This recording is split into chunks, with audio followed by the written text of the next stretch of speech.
찬송을 부르다가 나의 죄를 씻기는 예수의 피밖에 없네, 이 찬송을 부르다가 오늘 우리가 공부할 로마서를 이렇게 왜 어렵게 그렇게 썼는지 걱정이 됐어요. 가만히 보면 그 찬송 부르니까 다 내가 할 말이 다 있어요. 근데 그러니까 주일학교 교회 처음 다닐 때 주일학교 다니는데 주일학교만 잘 다니면은 이게 다 아는 건데 왜 성경 공부하면 할수록 어려워지고 뭔 말인지 모르는 거예요. 나의 죄를 씻기는 예수의 피밖에 없네. 다시 성취하기도 예수의 피밖에 없네. 예수의 피로 우리가 구원받고 하나님의 백성이 된다고 하는 그런 겁니다. 오늘 본문은 이제 그러니까 지금 우리는 믿는 사람끼리는 이렇게 얘기가 되지만은 처음 교회가 시작할 때 사람들은 그때는 헬라 문화권에 있었습니다. 그래서 주로 이제 철학자들의 그런 질문 받고 그렇게 하다 보니까 그냥 이렇게 나의 죄를 씻기는 우리의 믿음의 고백 같은 이런 찬송으로 해결할 수가 없어가지고 바울이 질문하고 답변하는 형식으로 해서 복음의 진리, 복음이 뭐냐 하는 것을 설명하려고 하는 겁니다. 우리 25절 그래서 28절에 있는 말씀을 우리 같이 한번 읽도록 하겠습니다. 우리 25절부터 28절까지 25, 20 같이 읽겠습니다. 한 목소리로. 이 예수를 하나님이 그의 피로써 믿음으로 말미암은 화목제물로 세우셨으니 이는 하나님께서 길이 참으시는 중에 전에 지은 죄를 간구하심으로 자기의 의로우심을 나타내려 하심이니 곧 이때에 자기의 의로우심을 나타내사 자기도 의로우시며 또한 예수 믿는 자를 의롭다 하려 하심이라. 그런즉 자랑할 때가 어디냐? 있을 수가 없느니라. 무슨 법으로냐? 행위로냐? 아니라 오직 믿음의 법으로니라. 그러므로 사람이 의롭다 하심을 얻은 것은 율법의 행위에 있지 않고 믿음으로 되는 줄 우리가 인정하노라. 아멘. 그렇습니다. 하나님 앞에 설 수 있는 인간은 없습니다. 그런데 우리가 어떻게 하나님 앞에 서느냐? 예수님 덕분에 서는 겁니다. 예수님 피 때문에 우리가 하나님 앞에 서는 겁니다. 예수님 덕분에 하나님 앞에 우리가 설 수 있도록 받아들여진다, 이렇게 말할 수 있습니다. 인간은 자신의 죄 때문에 하나님 앞에서 모두 죽어야만 했습니다. 모든 삶의 고통들은 이 죽음의 그림자입니다. 우리가 삶에서 얼마나 많은 어려움을 겪습니까? 특별히 요즘 보면은 미국도 그렇고 한국도 그렇고 하여간 아마 대통령이 감옥에 가 있는 나라가 그렇게 없지요. 별로 없죠. 근데 우리나라는 그게 전통인지 하여간 뭔가 참 이상하게 돼 있어요. 그런데 이제 그것뿐만이 아니라 얼마나 거기서 사람들의 죄악이 나타나고 이 간교함과 속임과 이런 게 나타나잖아요. 이런 거 모든 걸 보면 참으로 우리의 죄가 우리들이 인간은 얼마나 말할 수 없는 죄인인지를 보게 되는 겁니다. 그런데 이 모든 삶의 고통들, 이것은 이 삶의 고통의 마지막은 죽음입니다. 이게 죽음의 그림자가 우리가 살고 있는 이 세상의 모든 고통입니다. 그래서 이것들은 사람들이 아주 싫어하고 무서워하지만은 장차 이 죄의 싹스로 우리가 지옥에 간다고 하면은 이것은 아무것도 지금 당하는 고통은 아무것도 아니라고 하는 겁니다. 그래서 하나님과 원수된 인간이 받을 것이 무엇인가? 오직 저주와 죽음밖에 없습니다. 근데 우리가 보면 이렇게 말하면 우리가 무슨 죄를 졌는데 그렇게 지옥에 가야 되느냐? 특히 우리처럼 교회도 다니고 그래도 좀 의롭게 산다고 하는데 이렇게 의무를 가질 수가 있을 것입니다. 그런데 성경 깊이 보면은 모든 사람은 똑같다고 합니다. 우리가 생각할 때는 우리는 좀 괜찮은 사람 같지만은 세상 사람이 우리가 별로 다른 게 없다고 하는 겁니다. 오늘 아까 찬송대로 십자가가 정말 우리를 살려준 거, 십자가 때문에 예수님 때문에 우리가 지금 지옥을 면하고 하루하루 복을 누리며 살아가는 겁니다. 미국에서 어떤 목사님이 사택을 구하기 전에 어떤 농부의 집에서 하숙을 하고 있었다고 합니다. 그런데 그 농부가 예수가 믿지 않아. 예수 안 믿어요. 그 아내는 열심히 믿으면서 새벽마다 나가면서 자기 남편이 예수 믿게 해달라고 기도를 하고 있었습니다. 그래서 목사님이 어떻게 하면 이 바깥 주인을, 이 농부를 예수 믿게 할까 기회를 보고 있었는데, 하루는 아침 일찍에 그 농부가 목사님 방을 와서 두드려요. 왜 그러냐면 좀 나와보라고. 그래가지고 같이 닭장에 가보자고. 둘이 닭장에 가보니까 닭장 우리의 암탉이 이렇게 앉아 있는데 그 밑에서 이 병아리들이 삐약삐약 하면서 이 소리를 내면서 밖으로 나오고 있는 겁니다.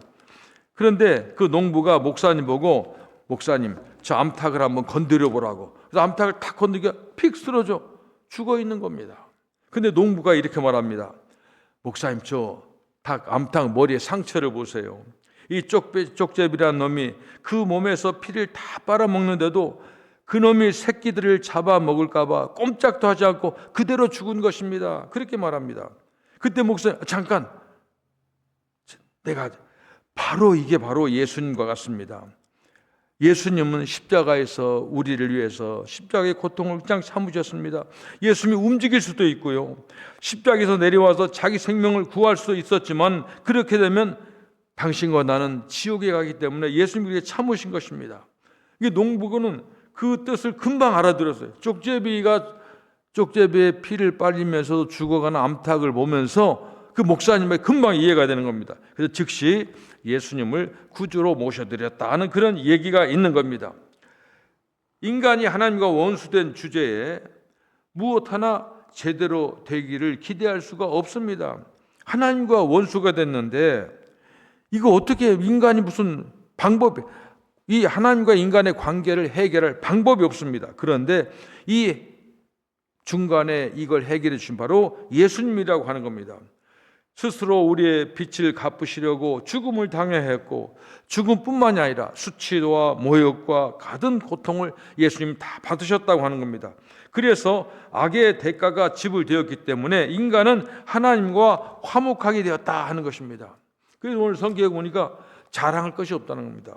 그럼 우리가 자랑할 것이 뭐가 있느냐? 없다고 하는 겁니다. 우리 속에는 아무것도 없습니다. 오늘 성경 로마서에 있는 말씀대로 율법을 자랑할 것이냐, 할례 받았다고 자랑할 것인가. 요즘 우리식으로 말하면 내가 신간 예수 믿는 것을 자랑할 것인가, 교회 오래 다닌 걸 자랑할 것인가, 선행하고 기도하고 봉사한 것을 자랑할 것인가. 자랑할 것이 율법의 법으로는 아무것도 있어서는 안 된다는 겁니다. 자랑할 것은 아무것도 없습니다. 하나님이 해놓으신 구원의 일을 율법의 행위의 수준으로 끌어낼 수가 없습니다. 율법은 하나님께서 우리에게 이렇게 살으라고 하는, 그러니까 하나님 말씀을 주셨습니다. 율법을 다 지키면 의인이 되는 겁니다. 근데 그게 안 돼. 그러니까 하나님께서 진짜 우리를 구원하는 방법은, 율법은 미니멈 이 정도는 살아야 된다 이렇게 얘기했는데, 하나님 그 이상으로 자기의 아들을 이 세상에 죄인으로 한 마리의 세상 죄를 지고 한 마리의 어린 양으로 보내셔서 그 아들을 죽이심으로 구원한 그 의가 율법의 의하고 비교가 안 되기 때문에 자랑할 수가 없다고 하는 겁니다. 단지 예수님이 내 대신 해주신 그 일을 그대로 믿고 받아들였기 때문에 우리가 하나님과 화목된 것입니다. 내게 자랑할 것이 있다고 하면은 이것은 안 됩니다. 만일 내가 이 세상에서 내가 예수 잘 믿는 거 이런 자랑할 것이 있다고 한다면 이건 예수 그리스도께서 하신 일은 헛것이에요. 그 하나님의 놀라운 사랑을 가치가 떨어지고 빛이 바라는 겁니다. 그래서 우리는 자랑할 것이 없는 겁니다. 우리는 그냥 진짜 유구무원으로 하나님이 하신 일 그저 감사, 아멘 받습니다, 나는 믿습니다 하는 겁니다. 자랑할 것은 오직 믿음뿐이라고 하는 겁니다. 하나님 해주신 일과, 그래서 내 안에 넣어주신 하나님의 의, 그리고 그것을 통해서 오는 이제 구원의 모든 능력을 자랑해야 됩니다. 하나님의 것만을 우리는 자랑해야 됩니다. 믿음은 언제나 지식을 동반한다고 하는 겁니다. 이건 칼빈이 유명한 말입니다. 믿음이 무슨 믿음이지 무슨 지식이 필요할까? 무슨 지식이냐? 복음의 지식이 있어야 됩니다. 다시 말하면 믿음의 지식을 동반한다는 말은 믿을 내용이 뭘 믿느냐 하는 겁니다. 그 믿을 내용들이 모두 내가 자랑할 것입니다. 내가 선행하고 내가 열심하고 그거 자랑할 것이 아니라 하나님이 하신 일을 자랑해야 됩니다. 그것들은 모두가 하나님 예수님 안에서 나를 위해 행하신 업적, 이걸 자랑해야 됩니다. 내가 어떤 존재였는지, 근데 내가 예수 믿고 어떻게 이런 새 사람이 된 것을 자랑해야 됩니다. 단지 자랑할 것은 예수 그리스도요, 예수님 내게 주신 일일 그뿐입니다. 나는 이것을 언제간이나 자랑해야 됩니다. 그래서 항상 이 복음의 이 믿을 내용, 하나님 내게 하신 일, 이것을 우리는 늘 반복해야 됩니다. 여러분이 성경을 읽을 때나 찬송을 할 때나 기도를 할 때나 세상에서 자기 직장에서 일을 할 때 하나님이 나에게 해주신 일을 늘 기억하고 자랑해야 됩니다. 29절 31절 우리 같이 읽겠습니다. 29절에서 31절까지 읽겠습니다. 시작. 하나님은 다만 유대인의 하나님이시냐, 또한 이방인의 하나님은 아니시냐? 진실로 이방인의 하나님도 되시느니라. 할례자도 믿음으로 말미암아 또한 무할례자도 믿음으로 말미암아 의롭다 하실 하나님 한 분이시니라. 그런즉 우리가 믿음으로 말미암아 율법을 파기하느냐? 그럴 수 없느니라. 도리어 율법을 굳게 세우느니라. 그렇습니다. 신자가 가진 의는 단 하나뿐입니다. 하나뿐입니다. 그것은 선행에서 얻는 의가 아닙니다. 그것은 하나님이 자신의 죄를 짊어지셨고 대신에 의를 주셨다는 것을 믿어야만, 그러니까 우리의 죄를 하나님 대신 지시고 하나님이 가진 의를 우리에게 주셨다고 하는 것을 믿는 의, 이것이 바로 이제 자랑할 것이 이거밖에 없습니다. 이 의는 인간의 행위하고는 전혀 상관이 없습니다. 이것은 그저 공짜로 얻은 선물입니다. 선물은 그냥 돈, 선물 받았는데 이거 얼마짜리 하면서 돈 주는 게 선물 아닙니다. 그냥 받는 겁니다. 그저 감사하고 믿기만 하면 된다고 하는 겁니다. 하나님은 우리를 의롭게 하기 위해서 우리의 선행을 원하지 않습니다. 인간의 가장 선한 행위를 하더라도 죄악으로 오염됐기 때문에 인간이 바치는 아무리 선행은 또 하나님 받으실 수가 없어요. 그거 비슷하지가 않습니다. 전혀 다릅니다. 그러므로 인간의 의로운 행위로 해서 하나님 앞에 서려고 하면 안 되는 겁니다. 하나님 주신 의, 다시 말하면 하나님의 의만을 가지고 하나님 앞에 서야 된다는 겁니다. 그래서 오늘 성경에 보니까 유대인이건 헬라인이건 처음 믿는 신자이건 오래 믿는 신자이건 모두가 이 의를 가지고서 하나님 앞에 설 수 있습니다. 하나님이 주신 의만 가져야 되는 겁니다. 인간이 어떤 가치고 인간이 작품 가지고는 안 된다는 겁니다. 아무런 인간의 선행이 전제되지 않는 순전히 하나님으로부터 오는 의, 이것을 우리가 얻어야 하고 유지해야 됩니다. 이것만이 인간 이상의 차원으로 이끌어준다고 하는 겁니다. 그것만이 인간에게 하나님의 자녀의 권세를 누리게 해주는 겁니다. 그로부터 하나님과의 관계는 새롭게 정의되고 하나님의 모든 좋은 것이 역시 믿음으로 인간 속에 부어진다고 하는 겁니다. 하나님의 의라고 하는 걸 우리가 계속해서 말합니다만은 자꾸 저도 굉장히 어렵게 하고 생각하는데, 어떻게 생각하면은 아까 우리가 나의 죄를 씻기는 그 찬송의 그 뜻이 이걸 녹아서 설명을 이렇게 좀 어렵게 하지만 똑같습니다. 이 웨인 구르데임이라고 하는 조직신학자입니다. 조직신학자인데 하나님의 의를 이렇게 정의했습니다. 하나님의 의가 뭐냐? 그분은 이렇게 말합니다. 하나님은 언제나 옳은 행동만 하시고 하나님이 하시는 게 다 옳다는 겁니다. 그 다음에 두 번째는 그뿐만이 아니라 하나님 자신이 옳은 것의 기준이 된다. 하나님은 옳은 일을 하시고 옳은 일의 기준이 된다. 여기에서 하나님의 의라고 하는 말이 나온다고 하는 겁니다.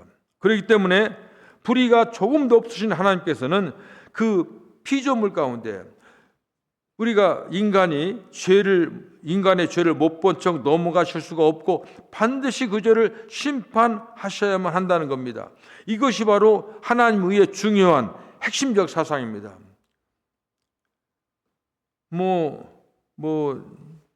이렇게 볼 수가 있죠. 하나님이 사람 많은데 그 죄 일일이 바쁘신데 그 죄 따져가지고 꼭 지옥에 보내야 되느냐, 뭐 이렇게 설명할 수가 있죠. 근데 이 하나님은 이게 항상, 우리가 거룩해란 말은 하나님에 대해서 거룩하신 하나님, 거룩이라는 말 그렇게 쓰는데, 이것은 항상 하나님은 인간이 하는 하나님 행동도 옳은 일만 하시고, 또 모든 옳은 게 기준이 하나님이기 때문에 하나님은 인간의 모든 그 실수와 이런 죄를 그냥 넘기지 않는다는 겁니다. 꼭 심판해야 된다는 겁니다. 그렇다면 죄를 심판하시는 이 하나님의 공의로우심이 어떻게 복음 안에서 나타났느냐, 그리고 어떻게 모든 믿는 자를 살리는 하나님의 자비로운 능력이 되느냐 하는 겁니다. 우리가 얼핏 생각하면 그렇습니다.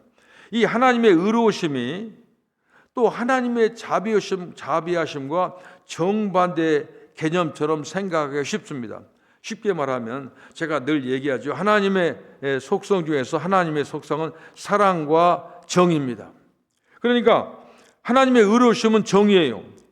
그리고 하나님의 자비하심은 사랑. 그러니까 뭐예요? 십자가는 하나님의 정의로우심이에요. 하나님의 정의로우심입니다. 근데 부활은 하나님의 사랑, 하나님의 사랑하십니다. 그런데 이것이 십자가하고 부활은 따로따로 생각할 수가 없다는 겁니다. 이게 하나님의 의로우심과 자비하심이 정반대 같지만 그렇지 않다는 겁니다. 이 의로우심과 자비와 십자가와 부활이 하나로 연결되는데 그게 뭐냐? 나의 죄를 씻기는 예수의 피밖에 없네, 이거라는 겁니다. 이걸 그래서 십자가와 부활을 따로 생각할 수가 없습니다. 어떻게 죄를 심판하시는 그 무서운 하나님의 의로우심이 도리어 우리를 살리는 생명의 능력이 되었느냐 하는 겁니다. 오늘 본문 21절에 그랬습니다. 이제는 율법 외에, 율법을 잘 지켜야 의로운 사람이 되는 거거든요. 근데 그거 지킬 수가 없어. 그러니까 하나님께서 율법 외에 하나님의 의가 나타났으니 그게 뭐냐? 우리를 위해서 죽으시고 부활하시는 거예요. 율법과 이것이 선지자들에게 증거를 받은 겁니다. 사도 바울은 선언합니다. 하나님께서 오직 죄를 깨닫게 하는 율법 외에, 죄를 깨닫게 하는 율법밖에 없는데 그거 외에 또 하나가 있어. 뭐냐? 하나님의 한 의. 이거는 하나님이 자기 아들을 우리를 위해서, 공의를 위해서 우리 죄를 죽게 하시고 사랑으로 부활하심으로 인해서 거기서 나타난 의, 진짜 이 참 의를, 놀라운 의를 행하셨기 때문에 우리가 하나님의 의라고 하는, 거기서 나온다고 하는 겁니다. 그것은 바로 여러분과 참 제가 우리의 죄로 말미암아 받아야 하는 하나님의 진노를 모두 그의 아들 예수께 쏟아 부으셔서 십자가 위에서 예수의 피로서 우리를 대속하셨기 때문이라 하는 겁니다. 이로써 예수 믿는 사람은 값없이 의롭다함을 받게 되었다고 하는 겁니다. 그렇기 때문에 그리스도 예수 안에 구속으로 말미암아 하나님의 은혜로 값없이 의롭다 하심을 얻은 자 되었도다. 24절에 그렇게 말하고 있습니다. 이것이 바로 예수 그리스도께서 이 땅에 오신 이유입니다. 예수님이 오신 것은 우리를 구원해 주기 왔다는 말을 오늘 로마서는 우리에게 하나님의 새로운 의, 율법의 의 외에 새로운 의를 하나님의 의, 예수님의 의를 우리에게 주러 왔다고 하는 겁니다. 하나님은 바로 하나님의 어린 양 되셔서, 예수님 어린 양 되셔서 우리의 죄를 대속하여 죽으심으로 그를 믿는 자를 의롭다 하시고자 한다고 하는 겁니다. 이게 바로 우리에게 베푸신 하나님의 의로우심, 이렇게 설명할 수 있습니다. 이 시간 정말 이 하나님의 의로우심, 이걸 우리가 찬양을 했습니다. 신앙은요, 관계입니다. 관계예요. 죄로 인해 깨어진 하나님과 인간과의 관계가 예수님의 십자가로 다시 회복되는 거, 이게 신앙입니다. 이게 우리가 이걸 아는 것이 먼저 믿는 자예요. 그래서 우리가 이 세상에 전도하고 사람들을 교회로 이끌려고 하는 것은 이게 우리처럼 예수님의 십자가를 믿고 관계 회복된 것도 당신들도 하라고 우리 가족과 친척과 세상에 나가서 복음을 전하는 겁니다. 그런데 여기는 두 가지 조건이 있습니다. 이 하나님과 우리의 관계를 이루어지려면 두 가지 조건이 필요합니다. 하나는 사랑인데 이건 하나님이 주시는 것입니다. 하나님의 사랑이 있어요. 이게 꼭 필요합니다. 사실 우리의 의의 근거는 하나님의 사랑에서 출발합니다. 하나님이 그런 마음도 없고 우리를 구원할 마음이 없으면, 사랑이 없으면 이 말이 안 되는 겁니다. 먼저 하나님의 의, 하나님의 사랑, 이게 있습니다. 거룩하신 하나님께서 죄 있는 우리를 무조건 사랑하시는 겁니다. 조건 없는 사랑. 십자가는 이 하나님의 사랑의 구체적인 표현입니다. 하나님이 세상을 이처럼 사랑하사, 그러니까 이처럼이라는 말은 말로 다 할 수 없는 지극히 망극한 하나님의 사랑입니다. 누구나 사랑합니다. 이 사랑이 하나님과 관계에 첫째 있어야 되고, 두 번째는 이 구원을 위해서 또 한 가지가 필요한데, 이것은 하나님의 사랑을 받아들이는 인간의 반응, 이게 또 있어야 돼요. 그러니까 이건 바로 믿음입니다. 하나님의 사랑과 우리 믿음이 하나가 되었습니다. 손바닥도 마주쳐야 이 소리가 나는 것처럼 하나님께서 죄 있는 우리를 사랑하셔서 의롭다고 하신 은혜의 길이 열려 있으면, 하나님의 의가 나타났으면 거기에 그 은혜에 우리가 반응하고 감사하고 믿고, 이것이 연결돼야 진짜 어떤 이제 관계, 하나님과 우리의 관계가 새롭게 이루어지는 겁니다. 예수님께서 내 대신 십자가에 돌아가셨다고 하는 사실을 믿고 받아들이는 것으로만 우리가 의롭다 되고 구원을 얻게 되는 겁니다. 하나님의 좋은 것들은 단지 믿음으로만 인간에 주어진 것입니다. 아무리 하나님께서 우리를 사랑해도 받지 않으면 소용이 없는 겁니다. 우리 가족 간에도 그렇잖아요. 한 사람은 계속 좋다고 하는데 한 사람은 전혀 그걸 안 받으려면 그 역사가 일어나지 않는 겁니다. 인간의 기도나 금식이나 선행이나 철야나 어떠한 인간의 공로로도 이것은 절대로 얻을 수가 없는 겁니다. 그러면 이러한 믿음의 법대로 나간다고 많이 그러면 우리가 생각합니다. 야, 그러면 하나님께서 하나님의 사랑 우리가 받고 하나님 우리를 그처럼 우리가 내가 생각해도 정말 믿는다고 보기하고 못됐는데 이런 나를 사랑하는구나. 야, 하나님의 사랑의 사이즈가 너무 크네. 그러면 난 이제 내 멋대로 한번 교회 나오고 싶을 때는 나오고 막 성경을 화도 내고 세상 사람들 한번 놀기도 하고 이런 생각을 할 수가 있어요. 그러니까 그렇게 우리를 구원하는 이 하나님의 사랑을 이게 빙자해 가지고 그러면 이렇게 되면 우리의 행위가 엉망되는 게 아니냐. 다시 말하면 그렇게 믿으면 좀 잘못되지 않을까 이렇게 염려합니다. 그러면 우리가 기도도 선행도 봉사도 이런 거 안 해도 되는 거 아니냐. 무슨 죄를 져도 하나님이 이처럼 사랑하시는데 이렇게 하는데 절대 그럴 수가 없습니다. 그 율법 그러면 안 지켜도 된다. 안 지켜도 되는 게 아닌가 이렇게 생각하는데 그렇지 않습니다.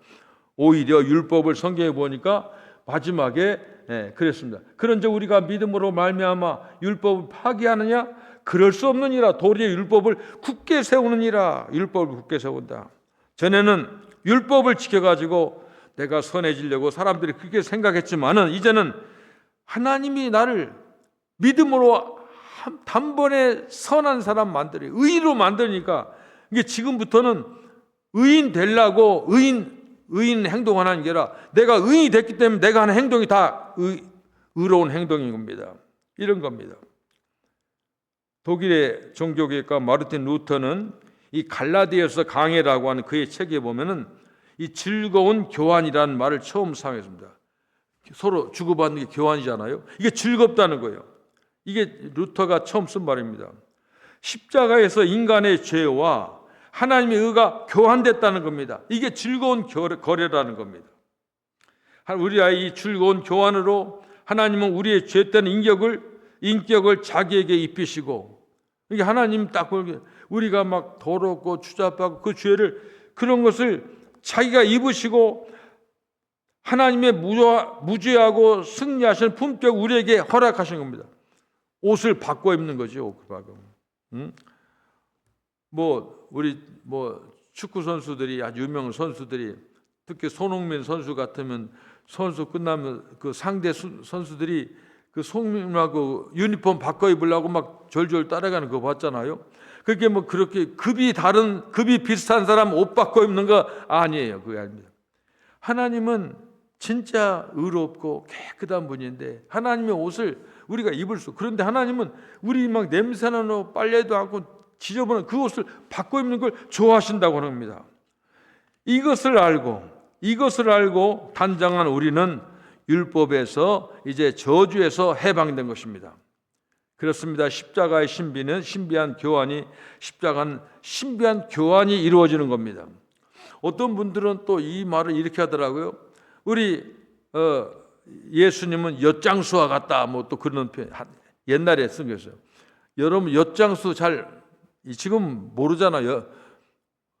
저는 이제 엿장수하고 사연이 많아요. 어렸을 때 집을 잃어버려 가지고 길을 잃어버렸는데 아니 먹을 게 없으니까 엿장수 따라가 가지고 그러니까 계속 엿 하나씩 주니까는 뭐 계속 따라가. 근데 밤이 될 때까지 엿장수 따라간 거예요. 집이 어디냐는 모르지 내가 뭐 한참 왔으니까. 그러니까 그 엿장수가 착해가지고 그 엿 계속 주워가면서 우리 집을 찾아왔어요. 이 엿장수는 뭐냐면은 옛날 보면 그 가위를 착착착 치면 헌 고무신 또는 그 냄비 뚜껑 막 이런 거잖아요. 그러니까 엿 팔 때 보면 이 고무를 갖고 가지고 엿을 주는 거거든요. 이 하나님께서는 우리가 또 더 신발 떨어진 거 뭐 냄비 뚜껑 떨어 막 이런 거 하니까 고무를 주어도 엿으로 준다는 거예요. 그래서 하나님은 엿장수와 같다 그런 표현을 쓰는데 십자가는 바로 그런 겁니다. 그러니까 이게 어떻게 보면은 장사할 때 보면 장사나 주고받을 때 서로 뭡니까 그러니까 파는 사람은 비싸게 팔았다고 생각하고 사는 사람은 싸게 샀다고 해야지 소리가 서로. 근데 가만히 볼 때 이거 내가 손에 안 된다고 하는데 막 고성하고 막 소리가 지잖아요. 그게 아닌 하나님은 뭐든지 다 받아주는 거야. 그냥 알았어 다 주고 손해만 보는 거야. 손해만. 그러니까 십자가는 진실로 어떻게 보면 이 역설과 아이러니죠. 그리고 탈논리다. 논리를 초월한 즐거운 교환의 장터라고 하는 겁니다. 이것이 십자가의 한없는 표현력입니다. 십자가의 용량은 인류 역사상 모든 죄를 품고도 남을 수 있는 용량이 한이 없습니다. 예수님께서 행하신 완전한 율법의 의는 이제 우리 속에 공짜로 주어집니다. 우리는 율법의 의를 지킬 수가 없습니다. 예수님은 율법의 의를 다 지키고도 그런 하나님이신데 율법을 주신 하나님이 다 지키고 우리를 자기의 하나님의 의를 주기 위해서 우리의 모든 더러움을 받는 겁니다. 이 사실을 믿으면 그러니까 여기서 내가 새 사람이 여기 나오거든. 이걸 믿으면 우리는 선행의 능력이 바로 나오는 겁니다. 율법을 지켜서 선행하려고 하지 않아요. 그냥 이것은 옛날에는 율법 지키면은 내가 이 율법의 행위로 하나님한테 인정받아야지 이렇게 선행했는데 그 다음부터는 그냥 할 말이 없어. 그냥 감사해서 세상만 눈물 나오고 너무 감사해서 그냥 바로 가는 겁니다. 그리고 마음에서부터 우러나오는 의를 행하게 되는 겁니다. 전에는 율법을 지켜도 겉으로만 했던 것을 이제는 속에서부터 하게 되는 겁니다. 이걸 말씀하고 있습니다. 우리가 확실하게 믿어야 됩니다. 죄에 대하여 죽은 자요 의에 대하여 산 자로 여기라. 기도하겠습니다. 하나님 감사합니다. 하나님의 놀라운 하나님의 의를 계속해서 우리가 설명하고 있습니다. 예수님이 우리 위해서 하신 일을 믿기만 하면 되는 거, 이제 다른 거 하지 않고 예수님이 하신 일만 우리가 높이고 찬양하고 감사하고 여기에 감사 감격해서 새 사람으로 아름다운 삶을 살아가는 저희들 될 수 있도록 하나님 도와주시옵소서. 오늘 또 사도 바울이 간곡하게 부탁하는 참으로 저희들을 위해서 하나님의 복음의 진수를 알려주기 위해서 노력하는 그 의도를 깨닫고 하나님 성령께서 우리의 마음을 활짝 열어주셔서 하나님 말씀이 이해가 되고 믿어지게 되고 확신이 될 수 있도록 하나님 도와주시옵소서. 예수님의 이름으로 기도합니다. 아멘.